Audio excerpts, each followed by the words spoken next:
Assalamualaikum warahmatullahi wabarakatuh. Salam damai sejahtera untuk kita semua. Om Swastiastu, Namo Buddhaya, salam kebajikan. Jangan pernah melupakan sejarah atau jas merah. Kolom Asmar Omar Saleh, UU Pengadilan HAM, terdakwa bisa lolos.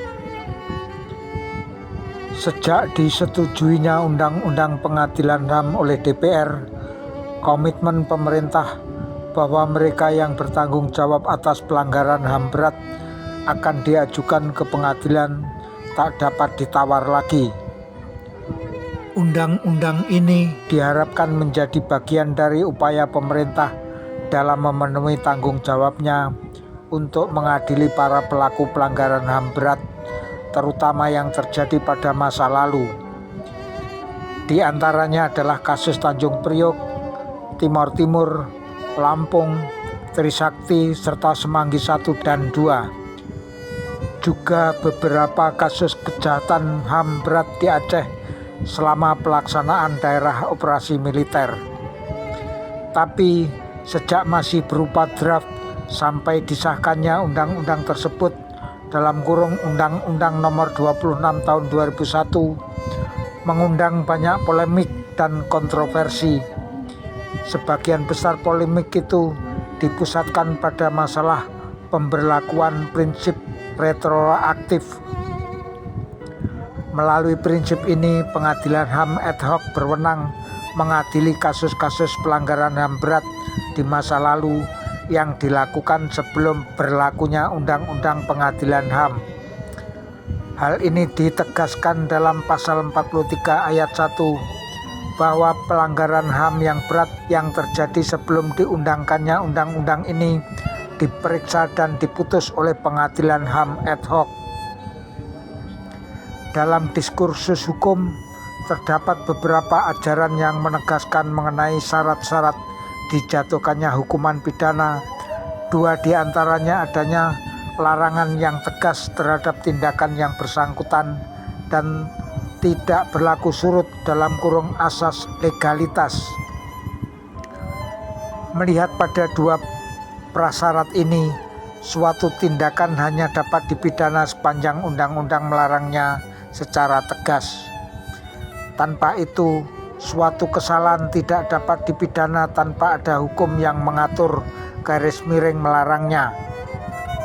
Dalam konteks pengadilan HAM, asas ini telah dikecualikan.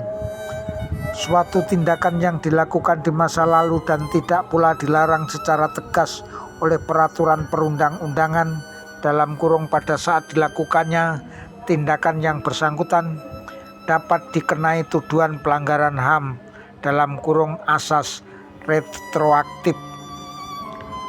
Menurut penjelasan umum Undang-Undang Pengadilan HAM, pemberlakuan asas retroaktif ini merupakan manifestasi lanjutan dari pasal 28C ayat 2 bagian dari amandemen kedua Undang-Undang 1945 yang secara khusus ditujukan pada upaya-upaya pemajuan, penegakan, dan perlindungan HAM.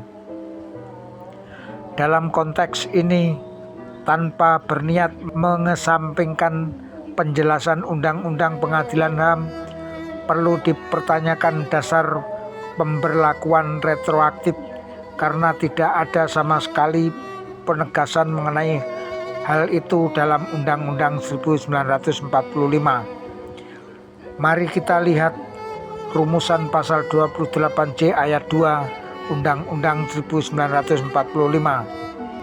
Dalam menjalankan hak dan kebebasannya, setiap orang wajib tunduk kepada pembatasan yang ditetapkan dengan undang-undang dengan maksud semata-mata untuk menjamin pengakuan serta penghormatan atas hak dan kebebasan orang lain dan untuk memenuhi tuntutan yang adil sesuai dengan pertimbangan moral, nilai-nilai agama, keamanan dan ketertiban umum dalam suatu masyarakat demokratis.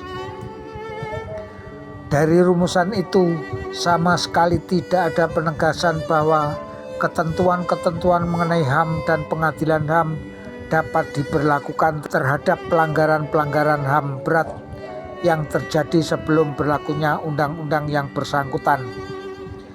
Dengan kata lain, pasal 28J ayat 2 di atas tidak dapat dijadikan dasar bagi pemberlakuan retroaktif. Masalah ini menjadi krusial ketika muncul pertanyaan mengenai dasar hukum dari hukum yang mengatur mengenai retroaktif. Bagaimana mungkin diberlakukan retroaktif sementara dasar hukum bagi pemberlakuan tersebut tidak jelas? Terlebih apabila kita melihat pada rumusan sebelumnya, yakni pasal 28 ayat 1 Undang-Undang 1945, di mana secara tegas dinyatakan bahwa hak untuk tidak dituntut atas dasar hukum yang berlaku surut adalah hak asasi manusia yang tidak dapat dikurangi dalam keadaan apapun. Secara sederhana dapat dinyatakan bahwa retroaktif tidak dapat diberlakukan dalam kurung melalui peraturan perundang-undangan di bawahnya karena bertentangan dengan konstitusi. Amandemen kedua Undang-Undang 1945. Dasar hukum yang tidak jelas ini mempunyai beberapa implikasi. Pertama, secara hierarki, Undang-Undang Pengadilan HAM telah mengatur hal baru dalam kurung tidak dikenal dalam konstitusi. Pada tataran teori, perdebatan mengenai boleh tidaknya peraturan yang lebih rendah mengatur hal baru belumlah tuntas. Tetapi mayoritas akademisi menyepakati bahwa peraturan yang lebih rendah hanya bertugas menjabarkan peraturan yang lebih tinggi. Ketika ini terjadi, peraturan yang lebih tinggi dapat mengesampingkannya. Kedua, dalam proses persidangan, karena dasar hukum berlakunya retroaktif tidak mempunyai cantolan yang jelas, maka akan terjadi banyak perdebatan mengenai kewenangan pengadilan HAM ad hoc dalam hal mengadili perkara-perkara yang terjadi sebelum diberlakukannya Undang-Undang Pengadilan HAM. Para pengacara dapat berkilah di balik pengajuan eksepsi bahwa pengadilan HAM ad hoc tidak berwenang memeriksa dan memutus perkara tersebut karena tindakan terdakwa dilakukan sebelum diundangkannya Undang-Undang Pengadilan HAM. Pemaksaan berlakunya Undang-Undang Pengadilan HAM berat berarti bertentangan dengan konstitusi. Melihat pada seluruh proposisi di atas, wacana tentang retroaktif ini masih mengandung nilai kontroversial. Hal ini tidak dapat dihentikan sampai adanya ketegasan mengenai diakui atau tidaknya retroaktif dalam konstitusi. Karena itu, seharusnya undang-undang merumuskan secara tegas dalam salah satu pasalnya khusus mengenai retroaktif, kecuali apabila perdebatan itu tetap akan dibiarkan dan makin banyak terdakwa pelanggaran HAM lolos dari jerat hukum. Direktur Eksekutif Institut Pengembangan Advokasi Hukum HAM, Gatra, 13 Oktober 2001, halaman 45.